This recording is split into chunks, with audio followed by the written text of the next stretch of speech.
কবি নজরুল ইসলামের একটা কথা ছিল কিংবা একটা লেখা এরকম ছিল, আমি জানি চিরজীবন আমাকে কাঁদতে হবে, কারণ আমি যে তোমাকে চেয়েছি।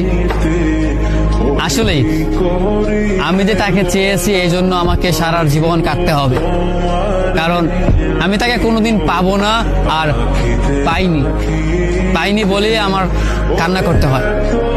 তাকে আমি প্রচন্ড ভালোবাসি বলেই আমার কান্নাটা আসে, তাকে আমি আমার করে পাইনি বলেই আমার কষ্টটা হয়।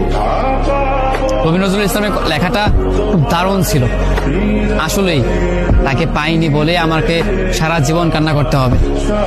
যদি সে আমার এই ভালোবাসাটা বুঝতো, আমার এই অসীম ভালোবাসাটা বুঝে আমাকে একটু বলতো যে আমি অন্যদের মতো কখনোই তোমাকে ছেড়ে যাব না, তাহলে বিশ্বাস করুন পৃথিবীতে হয়তো আমার চাইতে সুখী মানুষ আর কেউ হতে পারতো না।